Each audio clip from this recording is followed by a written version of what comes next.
Sometimes in order to understand how someone got to where they are, it's best to see where they started. So I asked Rick about how he got his start in fitness before growing his business into the Goliath that it's become today. I started in 1992. I was a junior in college and I was paying my way through school as a personal trainer.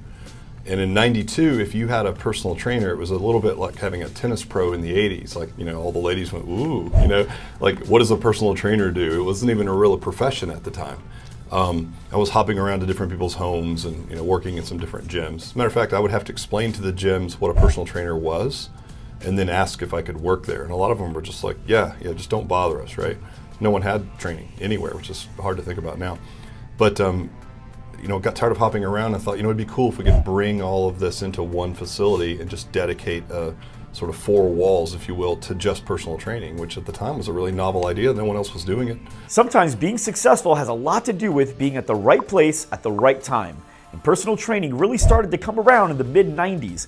And Rick was right in the heart of it and was able to really start his career with some high-profile clients. I did a tour with Madonna and did all these interesting sort of things that represented personal training at the time. It was sort of, what are the cool kids doing, or what are all the rich and famous people doing, right?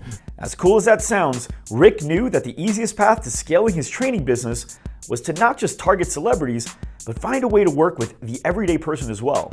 And fortunately, the popularity of training started to hit mainstream, allowing Rick to do just that. And then all of a sudden, personal training came into the light as something that people needed, accountability and a coach, right? Which meant that it had to be more applicable to the ordinary person, not just a Hollywood star or an NFL football player, right?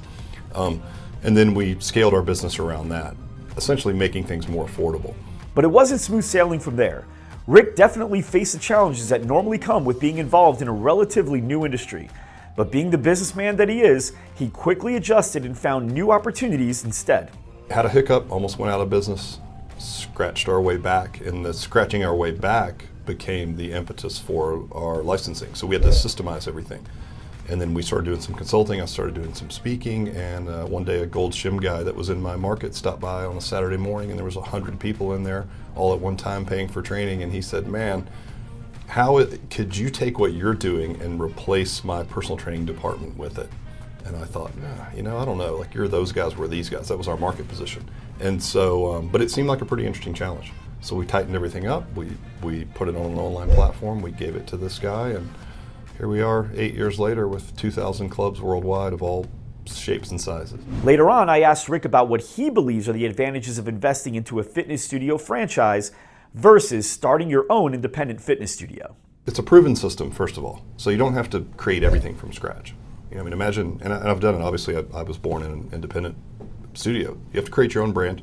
You have to figure out marketing.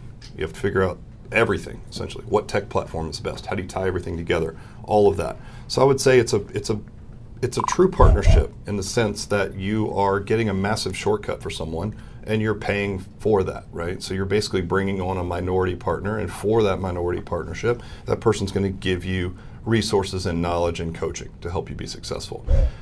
From the business side, I will say that if your goal is to build and exit a business, which most entrepreneurs at least want the option to do, then you are going to be much better suited to exit your business if that business is in a franchise structure.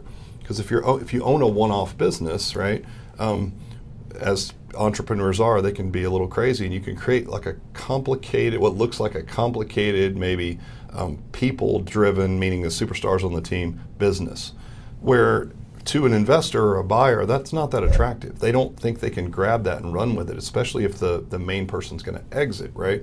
So you're not going to get a high multiple on an independent business like you would on a franchise. So from the operator standpoint, it's going to be resources, leverage to get up to speed quicker, right, and support.